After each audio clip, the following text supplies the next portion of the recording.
Praise Lord, praise Lord, praise Lord. Hallelujah, hallelujah, hallelujah.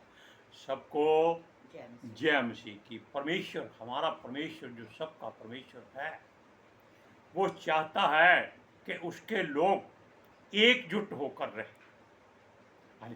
आज के सुसमाचार के लिए परमेश्वर की बेटी प्रार्थना करेगी। सबको जय मसीह की। परमेश्वर आप सबके साथ हैं और आप सबसे बहुत प्रेम करता है। Hallelujah, hallelujah. महान परमेश्वर, सर्वशक्तिमान ईश्वर, जमीन आसमान दे मालिक ते खालिक, ਤੁਹਾਡਾ ਧੰਨਵਾਦ, ਤੁਹਾਡਾ ਸ਼ੁਕਰ ਕਰਦੇ ਸਵਾਮੀ, ਅੱਜ ਦੇ ਸੁੰਦਰ ਦਿਨ ਲਈ, ਸੁੰਦਰ ਸਮੇਂ ਲਈ, ਸੁੰਦਰ ਸੁਭਾ ਲਈ ਪਿਤਾ ਜੀ, ਜੋ ਸਾਡੀਆਂ ਜ਼ਿੰਦਗੀਆਂ 'ਚ ਬਖਸ਼ੀ ਪ੍ਰਭੂ। ਖੁਸ਼ੀਆਂ ਤੇ ਆਨੰਦ ਦਾ ਦਿਨ ਬਖਸ਼ਿਆ, ਤੰਦਰੁਸਤੀ ਦਿੱਤੀ ਪਿਤਾ ਜੀ, ਔਰ ਆਪਣੇ ਕਦਮਾਂ 'ਚ ਬੈਠੇ ਆਪਣਾ ਅਨੁਗ੍ਰਹਿ ਬਖਸ਼ਿਆ ਪ੍ਰਭੂ। ਇਹ ਸਭ ਤੁਹਾਡੀ ਦਇਆ, ਤੁਹਾਡੀ ਕਿਰਪਾ ਮੇਰੇ ਪਿਤਾ ਪਰਮੇਸ਼ਵਰ। ਮੈਂ ਤੁਹਾਡੀ ਬੇਟੀ ਹਿਰਦੇ ਤੋਂ ਤੁਹਾਡਾ ਧੰਨਵਾਦ, ਤੁਹਾਡਾ ਸ਼ੁਕਰ ਕਰਦੀ ਹਾਂ ਸਵਾਮੀ, ਜੋ ਸੇਵਾ ਬਖਸ਼ੀ ਪ੍ਰਭੂ। ਹਰ ਰੋਜ਼ ਵਚਨ ਦਿੰਦੇ ਆ, ਪ੍ਰਚਾਰ ਕਰਨਾ, ਉਸ ਲਈ ਵੀ ਤੁਹਾਡਾ ਧੰਨਵਾਦ, ਤੁਹਾਡਾ ਸ਼ੁਕਰ ਕਰਦੀ ਹਾਂ। ਬੇਨਤੀ ਕਰਦੀ ਪਿਤਾ ਜੀ, ਹੁਣ ਤੁਸੀਂ ਆਪਣੇ ਵਚਨ ਦੇ ਅਨੁਸਾਰ ਸਾਡੇ ਵਿਚਕਾਰ ਆਓ ਔਰ ਵਚਨ ਪੜ੍ਹਨੇ, ਪ੍ਰਚਾਰ ਕਰਨੇ, ਸਾਡਾ ਮੂੰਹ ਬਣ ਕੇ ਬੋਲੋ ਪਿਤਾ ਜੀ, ਤਾਂ ਕਿ ਤੁਹਾਡਾ ਦਿੱਤਾ ਵਚਨ ਤੁਹਾਡੀ ਇੱਛਾ ਦੇ ਮੁਤਾਬਿਕ ਮੇਰੇ ਪਿਤਾ ਪਰਮੇਸ਼ਵਰ ਦੁਨੀਆ ਦੀ ਸ਼ੋਰ ਤੱਕ ਪਹੁੰਚੇ। ਤੁਹਾਡਾ ਧੰਨਵਾਦ, ਤੁਹਾਡਾ ਸ਼ੁਕਰ ਕਰਦੇ ਹਾਂ ਪ੍ਰਾਰਥਨਾ ਸੁਣਨ ਲਈ। प्रार्थना प्रभु जीसस के समर्थी के पवित्र नाम में मांगते हैं, आमीन, आमीन। Praise Lord. इस बात में आज हम कोई अलग चीज आपको बताते हैं। सुनिए, जो परमेश्वर की इच्छा है, परमेश्वर चाहता है कि उसके लोग जो उसके मार्गों पर चलते हैं, उसके वचनों को मानते हैं, उसको अपना मुक्तिदाता उद्धारकर्ता कबूल कर चुके हैं, उसके प्रिय पुत्र जीसस के समर्थी नाम में, यानी कि बाप बेटा रूप पवित्र आत्मा जी के वसीले से पवित्र आत्मा से भरपूर होकर बपतिस्मा पा चुके हैं, उन सब के लिए परमेश्वर कहता है कि एकजुट हो जाओ, आपस में लड़ मरो, कोई चिंता नहीं। लेकिन अगर तुम्हें कोई बाहरी आकर, बाहरी का मतलब है कि कोई गैर जाति आकर ऐसे ऐसे काम कराता है कि आप में फूट पड़ जाए, लड़ाई झगड़े हो, तो उसको विरोध करो, इकट्ठे हो जाओ। जैसे परमेश्वर ने एक हाथ बनाया है, उसकी 4 उंगलियां हैं, एक थंब है, अंगूठा है, लेकिन जब हम इसको मुट्ठी बना लेते हैं, तब कई बार इतने इतने बलवान लोग होते हैं कि वो हाथी को मुक्का मारते हैं, वो मर जाता है। क्यों? उसकी मुट्ठी में 5 गुना ताकत ज्यादा हो जाती है। हालेलुया। सुनिए, वो कहता है उसके लोग शैतान के बहकावे में आकर एक दूसरे पर लाछन ना लगाएं, लड़ाई झगड़ा ना करें, एक दूसरे को बुरा ना कहें। क्यों? अगर आप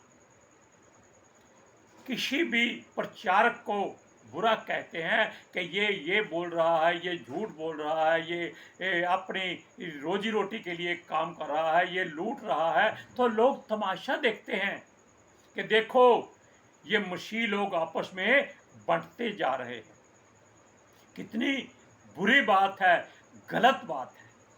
परमेश्वर का दास, यीशु का प्रेरित पौलुस इस बात से बहुत दुखी है, क्रोधित भी है, लेकिन वो क्रोध कर नहीं सकता, क्योंकि परमेश्वर का वचन है क्रोध तो करो मगर पाप ना करो। अगर आप अपने क्रोध में आकर किसी को बुरा भला कह देते हैं तो वो पाप हो जाता है।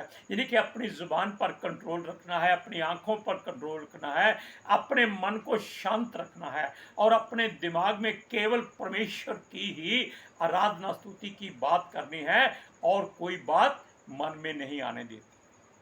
सुनिए, वो कहता है कि अगर हम अपनी रंजिश में या शैतान के बहकावे में आकर गुमराह हो जाते हैं, गुमराह का मतलब आप जानते हैं, क्योंकि आप कोई बच्चे नहीं हैं, ना समझ नहीं हैं, दूध पीने वाले नहीं हैं, आप भोजन करने वाले हैं। वो कहता है अगर आपसी रंजिश का शिकार होकर घमंड करते हैं, इनमें आपसी फूट घर कर जाए। कौन चाहता है? संसार का सरदार, मुखिया, जिसका समय बहुत नजदीक आ चुका है। सुनिए, वो कहता है कि गैर मसीही लोग इनका तमाशा बनाएं। कब? जब ये लोग आपस में एक दूसरे से बुरा भला व्यवहार करते हैं।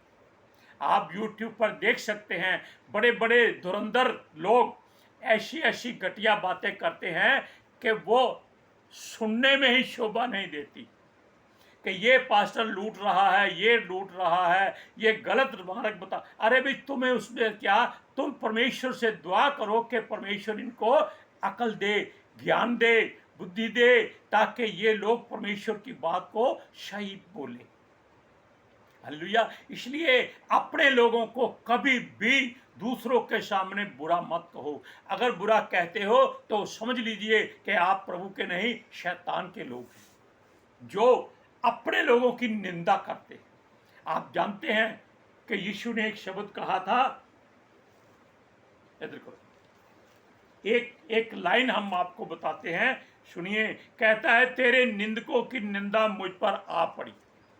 ये कौन है निंदा करने वाले? जिन्होंने यीशु पर ऐसा निंदक वाला काम कर दिया जो दूसरे लोगों के लिए तमाशा बन गया। यीशु ने आप सबके गुनाहों, पापों और बुराइयों को अपने ऊपर लेकर सलीब पर उतार दिया, ताकि सारे के सारे उसके लहू के साथ धोकर धरती में चले जाएं। लेकिन ये लोग फिर वही बातें दोहराने लगे।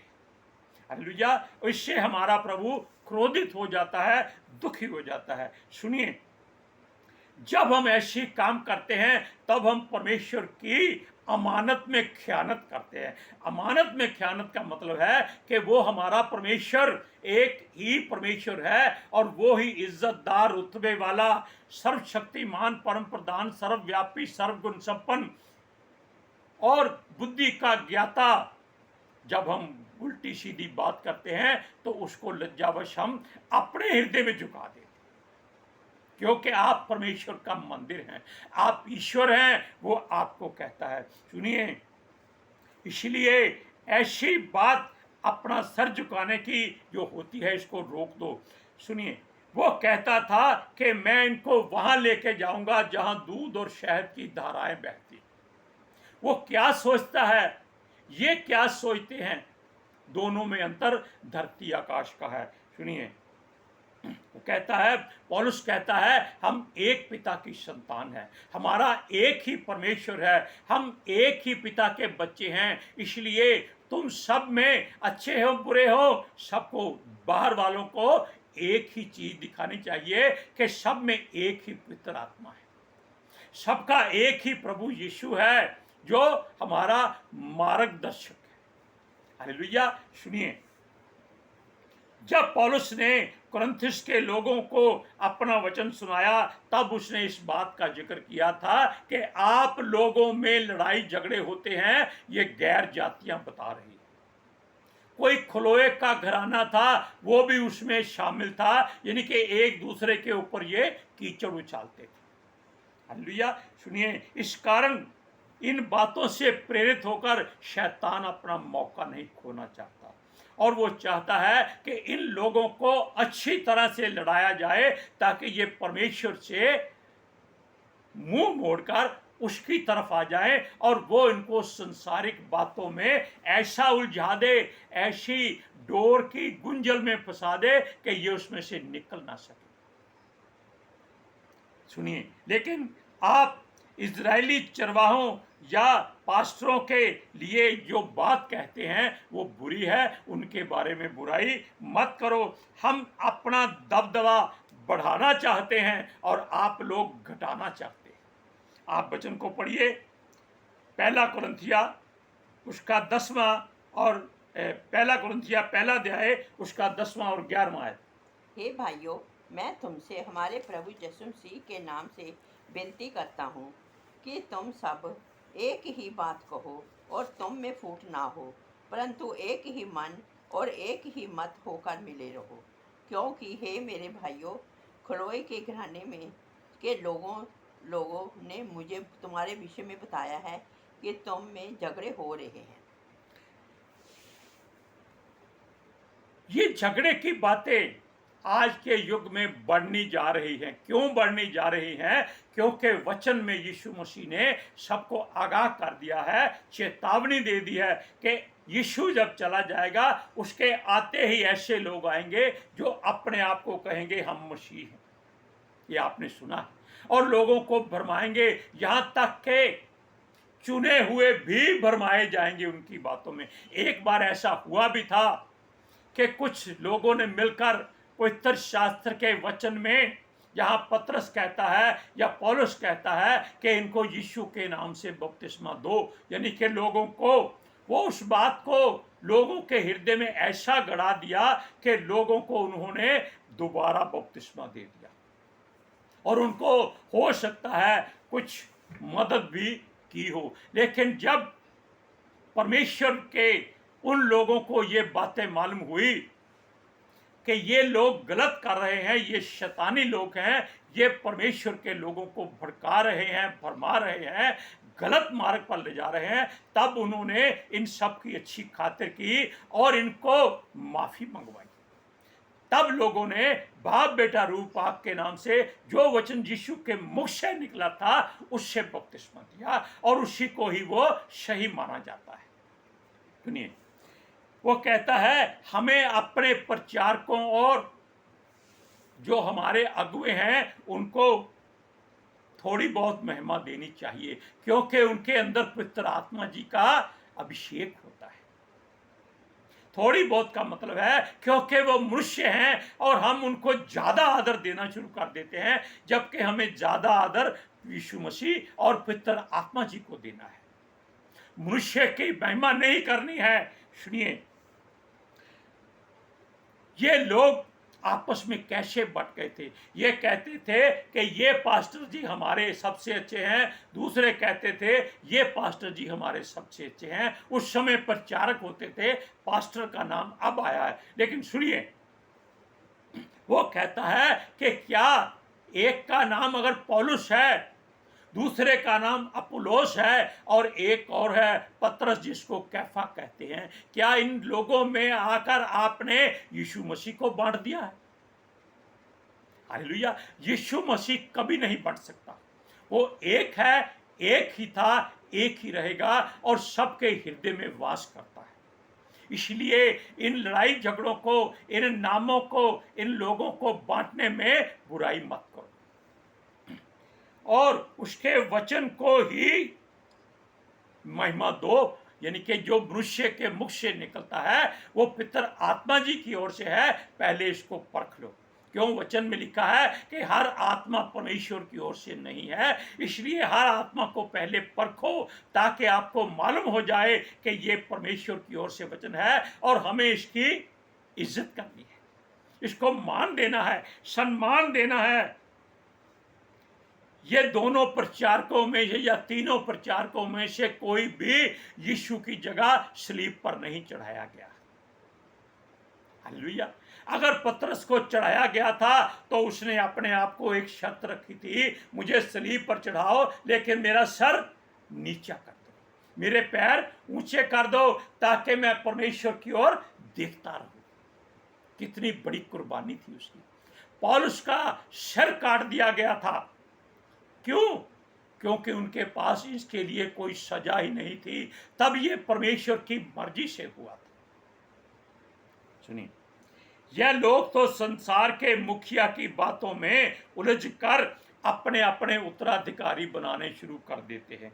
अब इन बातों को ध्यान से ग्रहण करिए कि पौलुस कोई मसीह नहीं है, अपुलोस मसीह नहीं है और ना ही पतरस कोई मसीह है। मसीह का मतलब है कि कोई इनमें से यीशु मसीह की जगह नहीं ले सकता है। इसलिए इन झगड़ों को अपने अंदर से छोड़कर बाहर निकाल दो, पुत्र की महिमा करो, पिता की महिमा करो, ताकि सब सुनने वालों पर आपके मुख से निकले वचनों का असर हो जाए। अब इस वचन को पढ़िए, पहला कुरिन्थिया पहला अध्याय उसकी 12 और 13 आयत में। मेरे कहने का अर्थ ये है कि तुम में से कोई तो अपने आप को पौलुस का, कोई अपुल्लोस का और कोई कैफा का, तो कोई मसीह का कहता है। क्या मसीह बंट गया? क्या पौलुस तुम्हारे लिए क्रूस पर चढ़ाया गया? या तुम्हें पौलुस के नाम पर बपतिस्मा मिला? हालेलुया।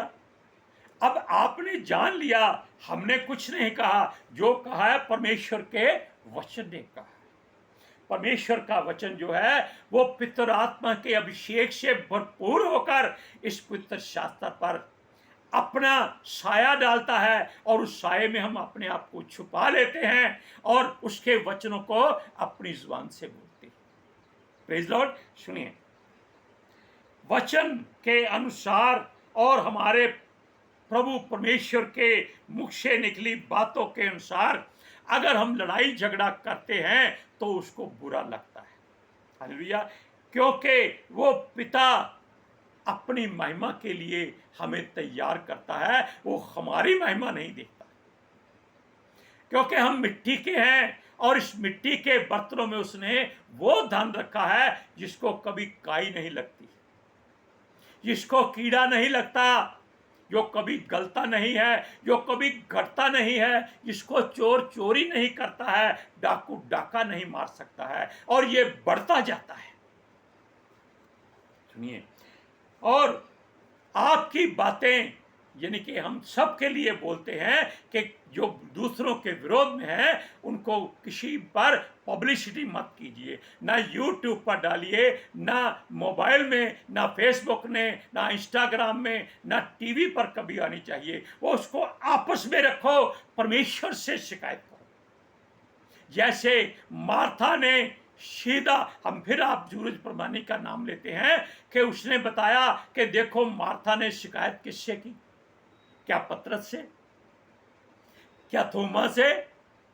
क्या यकूब से? यूहन्ना से?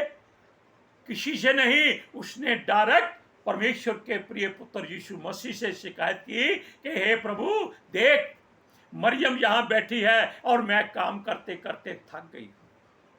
तब यीशु ने उसे कहा, हे मार्था, तू बहुत बातों में चिंता करती है, यानी कि चिंता परमेश्वर को दे दो। हालेलुया। अब इस बात में आप सोचिए कि जब हम अपनी निंदा सह सकते हैं तो समझ लीजिए कि हम परमेश्वर के आगे झुककर उसका अभिवादन करके उसको महिमा देते हैं। क्यों? वचन कहता है, यीशु कहता है, जो मेरे नाम पर बदनामी सहता है वो मेरे नाम को ऊंचा करता है। हालेलुया। हर बात हमारे लिए एक शिक्षा ठहरे, इस बात को आप सोच लीजिए। हम कुछ नहीं हैं, हम तो एक छोटे से सेवक हैं, हम बाइबल के ज़्यादा वचनों को भी नहीं जानते। जो परमेश्वर हमको वचन सिखा देता है हम उसको बोलते हैं।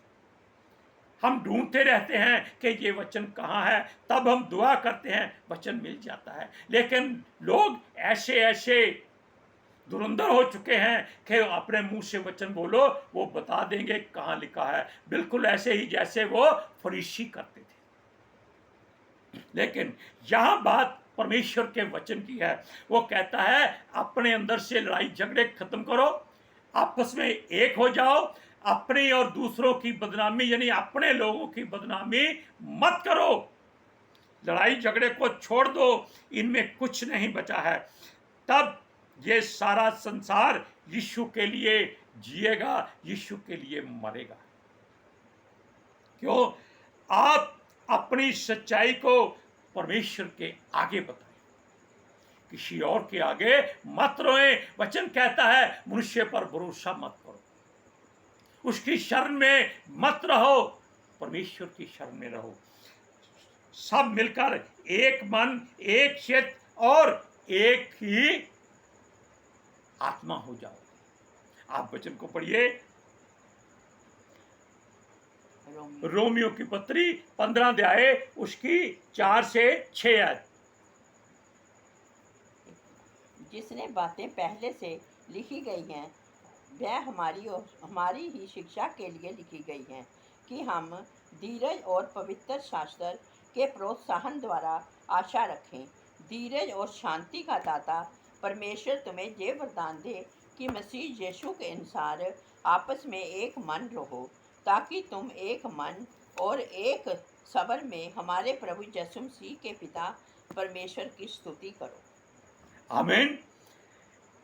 मसला है कि अगर आप वचन को पढ़ते हैं, आपको समझ नहीं आता, तो किसी के पास पहले मत जाओ, सीधा परमेश्वर की हजूरी में अपने आप को झुका दो। क्यों? परमेश्वर आपके साथ बैठा होता है जब आप इस पवित्र शास्त्र को अपने हाथ में उठा लेते हैं, क्योंकि ये तलवार है, वो अपनी तलवार आपके हाथों से चलवाकर बुराई को आपके द्वारा ही नाश कराना चाहता है। Hallelujah, praise Lord. आज के सुसमाचार के लिए परमेश्वर की बेटी प्रार्थना करेगी। Hallelujah. Thank you Jesus, thank you Lord, thank you पवित्र आत्मा जी। ਤੁਹਾਡਾ ਧੰਨਵਾਦ, ਤੁਹਾਡਾ ਸ਼ੁਕਰ ਕਰਦੇ ਸਵਾਮੀ, ਸਾਡੇ ਵਿਚਕਾਰ ਆਉਣ ਲਈ, ਵਚਨ ਪੜ੍ਹਨੇ, ਪ੍ਰਚਾਰ ਕਰਨੇ, ਸਾਡਾ ਮੂੰਹ ਬਣ ਕੇ ਬੋਲਣ ਲਈ ਪਿਤਾ ਜੀ। ਤੁਹਾਡੀ ਬੇਟੀ ਹਿਰਦੇ ਤੋਂ ਤੁਹਾਡਾ ਧੰਨਵਾਦ, ਤੁਹਾਡਾ ਸ਼ੁਕਰ ਕਰਦੀ ਸਵਾਮੀ। ਸੱਚਮੁੱਚ ਖੁਦਾ ਤੁਹਾਡਾ ਦਿੱਤਾ ਵਚਨ ਤੁਹਾਡੀ ਇੱਛਾ ਦੇ ਮੁਤਾबिक ਮੇਰੇ ਪਿਤਾ ਪਰਮੇਸ਼ਵਰ ਦੁਨੀਆ ਦੀ ਸ਼ੋਰ ਤੱਕ ਪਹੁੰਚੇ, ਲੋਕ ਸੁਣਨ ਔਰ ਸੱਚਾਈ ਨੂੰ ਜਾਣਨ ਔਰ ਸੱਚਾਈ ਉਹਨਾਂ ਨੂੰ ਆਜ਼ਾਦ ਕਰੇ ਪਿਤਾ ਜੀ। ਮੈਂ ਤੁਹਾਡਾ ਧੰਨਵਾਦ, ਤੁਹਾਡਾ ਸ਼ੁਕਰ ਕਰਦੀ ਹਾਂ ਸਵਾਮੀ, ਔਰ ਤੁਹਾਡੇ ਬੱਚੇ ਹਮੇਸ਼ਾ ਤੁਹਾਡੀ ਸ਼ਾਂਤੀ और ਤੁਹਾਡੇ अनुग्रह ਵਿੱਚ बने रहन। आमीन, आमीन, प्रेज लॉर्ड। हम आपको एक खास बात बताएं, हमने ये वचन रात को पहले भी बनाया था, लेकिन परमेश्वर को कुछ बातें पसंद नहीं थी, इसलिए वो सारा मोबाइल का जो डाटा था वो डिलीट करना पड़ा। इसलिए आज हम सुबह इसीलिए परमेश्वर की हुजूरी में क्षमा मांग के बैठे हैं कि पिता परमेश्वर, हम जो गलती कर चुके हैं, मनुष्य हैं, क्षमा कर। फिर दोबारा हमको परमेश्वर ने अपनी सहायता से, पितर आत्मा जी के अभिषेक से, यीशु की दया से, स्वर्गदूतों की हुजूरी में ये वचन द्वारा बनवाया है। हालेलुया। हम चाहते हैं कि सबके जीवन में यीशु मसीह अपना अभिषेक पितर आत्मा जी के द्वारा भर दे। हालेलुया। सबको जय मसीह की। जय मसीह की।